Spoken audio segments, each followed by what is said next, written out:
tes. Halo semuanya, balik lagi dengan saya teman-teman ya di Trader ID. Seperti biasa ya, hari ini kita akan membahas IHSG dan 6 saham. Sebelum lanjut ke pembahasan, disclaimer on dulu ya.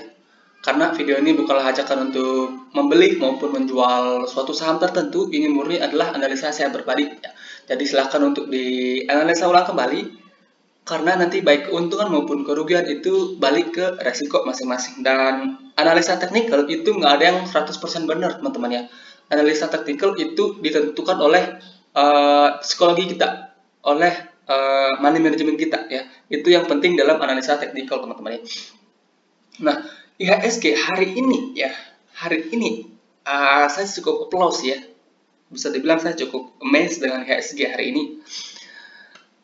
Dia sempat naik, sempat nyentuh 7.300, and then habis itu dia koreksi teman-teman ya. Koreksi sempat nyentuh level support yang kita gambar kemarin, yaitu di sekitaran 7140-an ya.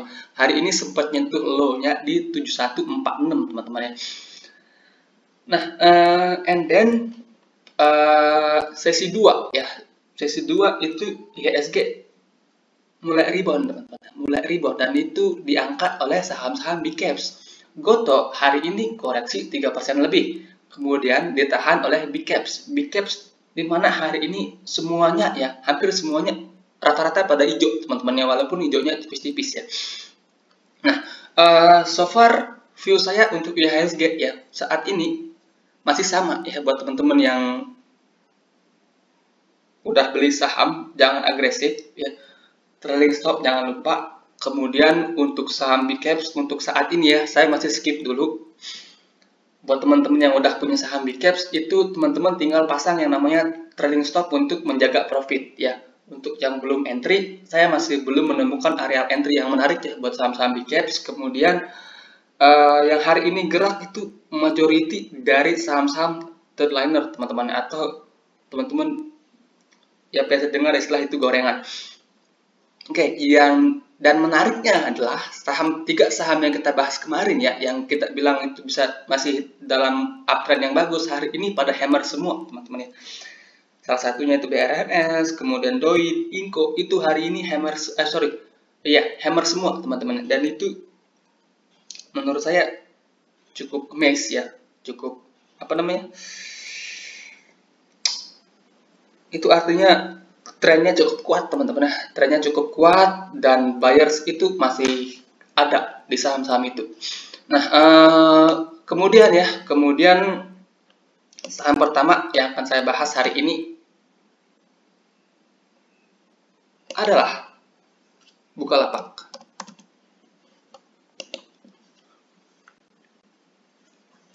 Oke, Bukalapak ya, kalau teman-teman ingat ya, Bukalapak saya terakhir kali kalau nggak salah bahas di sekitaran sini ya, dikenal hijau ini kalau nggak salah saya terakhir kali bahas Bukalapak. Di situ saya bilang Bukalapak kalau entry di harga sekarang itu nggak menarik ya. Nah, waktu itu saya sarankan buat cicil-cicil Bukalapak di box kuning ini, yaitu dari sekitar harga 336 sampai 308, dan hari ini ya Bukalapak ya sempat nyentuh level low-nya di 308 ya. Ini teman-teman bisa perhatikan ya, low di 308 hari ini teman-teman ya. Nah, apakah ini pertanda akan rebound? So far sih cukup oke ya. So far cukup oke. Kalau kita ke time frame kecil teman-teman, kalau kita ke time frame kecil, volume rebound di bawah itu gede ya. Volume rebound di bawah itu gede. Jadi Bukalapak menurut saya ya bisa buat teman-teman perhatikan ya. Di harga sekarang udah boleh teman-teman entry. Spare cash lebih kalau seandainya Bukalapak sampai ke 300 ya.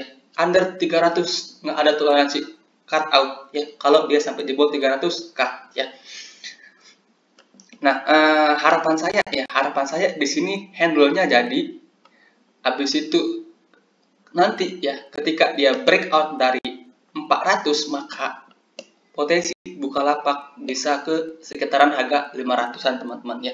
Jadi Bukalapak ya so far daripada Goto ya, Bukalapak untuk saat ini secara teknikal lebih menarik teman-teman ya. Oke, Jadi areal entry di harga sekarang oke, dengan stop loss di bawah 300 ya. Ingat, stop loss jangan lupa ya, kalau seandainya dia jebol dari 300.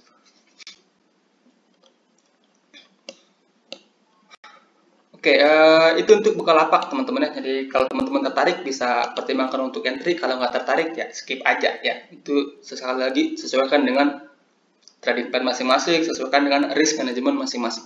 Kemudian ada saham Chain. Chain ini adalah watchlist kita hari Minggu lalu. Ya, hari Minggu lalu ini masuk watchlist kita, di mana waktu itu saya sarankan untuk beli Chain di sini di sekitaran harga ini, supportnya ini ya, di 230 sampai 220. Kemudian dengan last support waktu itu saya bilang di sini di 200 sampai 196. Nah, hari ini dia sempat nyentuh level low-nya di 210 teman-teman. Habis itu rebound. Buat teman-teman yang aku nggak dapet sih keterlaluan ya, berarti teman-teman nggak pasang bid pagi-pagi ya, karena pagi-pagi dia sempat nyentuh 210 and then habis itu rebound. Nah, besok teman-teman ya, besok kalau Chain itu koreksi, apalagi koreksi dengan volume tipis, itu teman-teman bisa manfaatkan untuk entry ya. Menurut saya Chain ini masih cukup oke ya. Minggu lalu udah saya jelaskan katalisnya apa ya, dimana Chain ini ada katalis akan diakuisisi oleh sebuah perusahaan luar negeri ya, saya lupa namanya, saya belum sempat searching juga namanya, tapi ada isu-isu seperti itu ya. Jadi masih ada apa namanya, spasi isunya itu belum diberitakan, Chain ini menurut saya masih oke ya. Jadi kalau dia besok koreksi di 240 teman-teman bisa koleksi Chain. Oke, kita ke time frame kecil ya untuk cari support.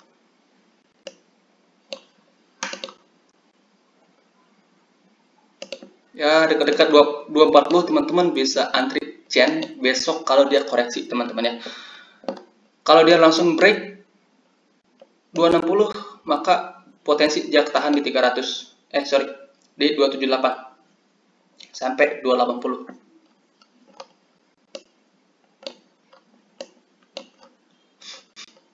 Nah, menurut saya ya untuk besok ya, mudah-mudahan saya benar ya, mudah-mudahan saya benar. Besok itu menurut saya Chain itu kecenderungannya untuk koreksi ya.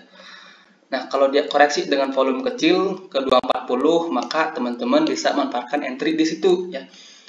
Kalau jebol 240 buat teman-teman yang udah beli tadi pagi, trailing stop ya, jangan sampai saham yang udah untung hari ini 14% lebih itu sampai rugi teman-teman ya. So far ini menurut saya masih oke untuk Chain. Ada ruang kenaikan sampai 340, which is itu masih sangat jauh dari harga sekarang. Kemudian ada Crush. Crush ini ya, semenjak saya post di Instagram itu Crush langsung naik. Saya juga nggak tahu kenapa ya.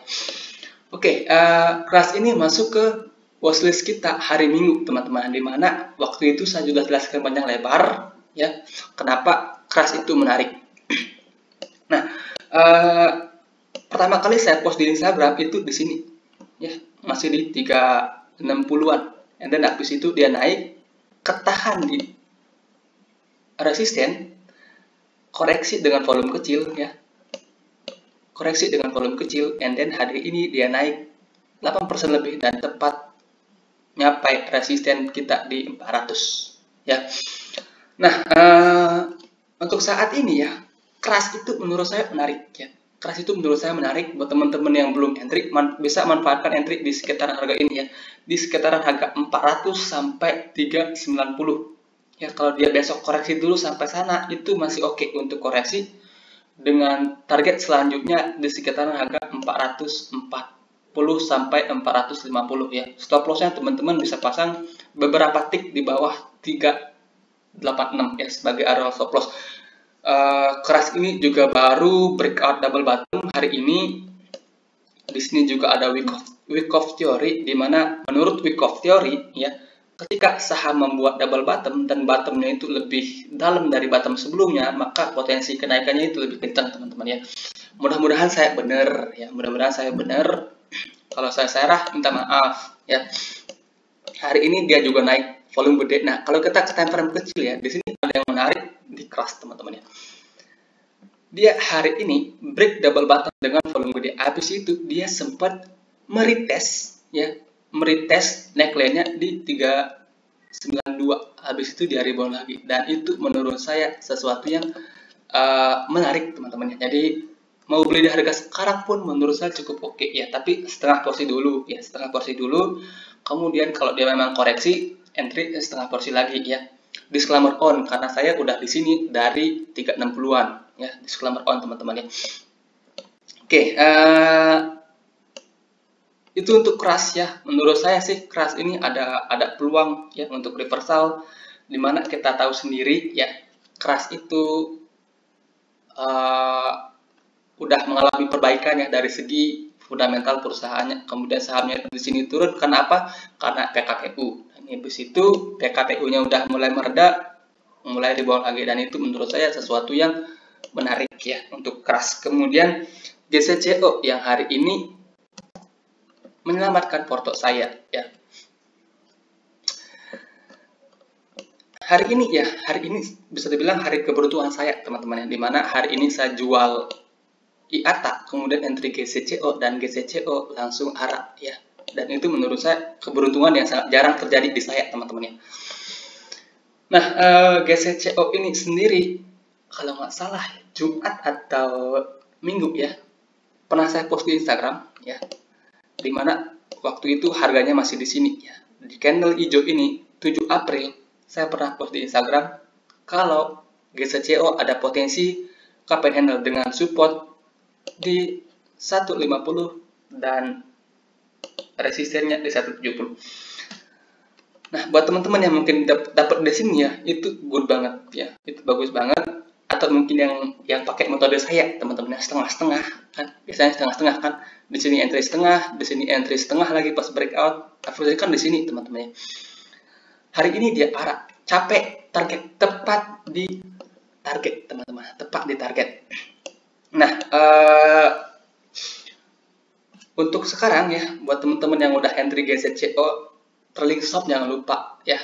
Buat teman-teman yang average-nya jauh di sini bisa pasang trailing stop di bawah 195 ya, atau beberapa tick di bawah 195 sebagai area trailing stop. Nah, buat teman-teman yang baru entry sekarang itu sangat beresiko ya, kecuali besok pagi-pagi tiba-tiba langsung ARB, teman-teman bisa perhatikan ya. Kenapa begitu ya? Logikanya seperti ini teman-teman. Hari ini dia naik dengan volume gede ya. Kalau besok dia pagi-pagi tiba-tiba ARB, itu artinya apa? Itu artinya big money itu belum keluar ya. Bagaimana bisa big money keluar dalam waktu 5 menit market open ya? Sedangkan kemarin dia belinya banyak banget, nggak mungkin dong volumenya akan segede ini ya pagi-pagi. Itu logikanya ya. Jadi buat teman-teman yang udah beli trailing stop, jangan lupa ya. Buat teman-teman yang baru mau entry, harga sekarang menurut saya udah cukup riskan, tapi ini masih ada ruang kenaikan, jadi trailing stop aja ya. Nah, kalau besok ya, kalau besok pagi-pagi dia tiba-tiba ARB, maka di situ menarik ya, menarik kalau menurut saya. Kalau besok pagi-pagi dia tiba-tiba ARB, maka di situ menarik, maka bisa spekulatif ya, dengan dana tipis. Istilah marketnya nitip sendal teman-teman ya, nitip sendal. Kalau kebetulan sendalnya mau dibeli ya ikut aja ya. Oke ya, so far masih oke teman-teman ya, masih ada ruang kenaikan, volumenya gede. Nah, kalau pakai Elliott Wave ya, mana ya?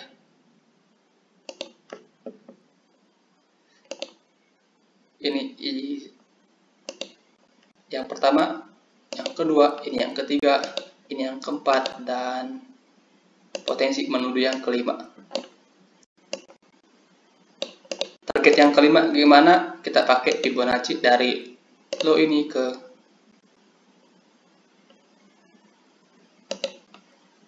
maybe ya. Mudah-mudahan saya benar teman-teman. Mudah-mudahan saya benar. bisa ke 240.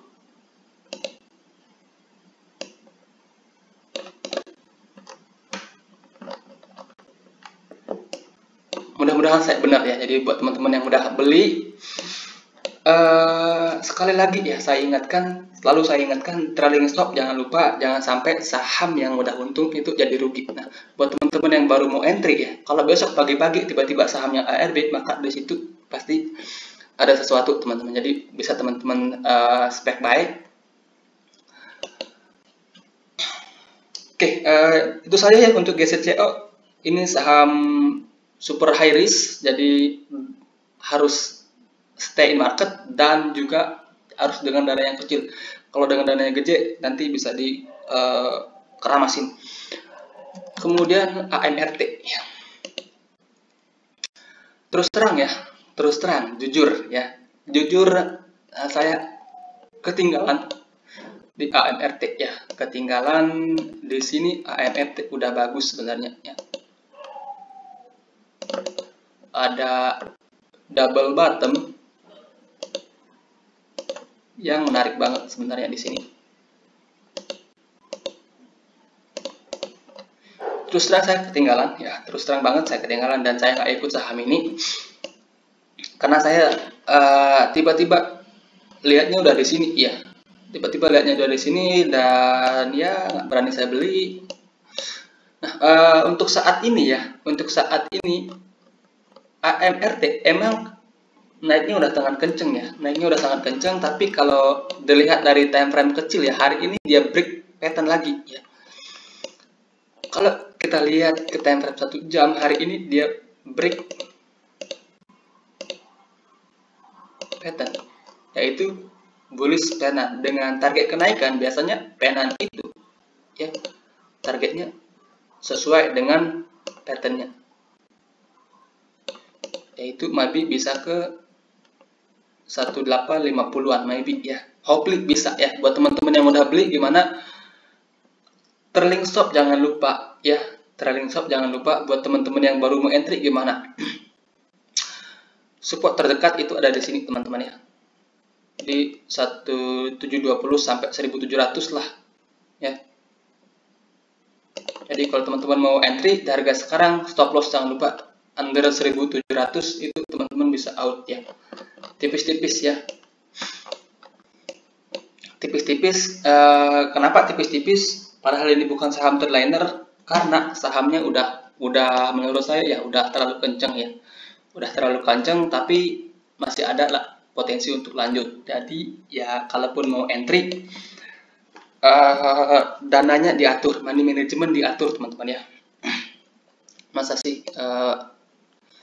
saham yang udah seperti ini tingginya teman-teman masih mau masuk dengan dana gede, masih mau all in istilahnya? Janganlah ya, jangan all in. Masih ada banyak saham lain yang juga menarik teman-teman ya.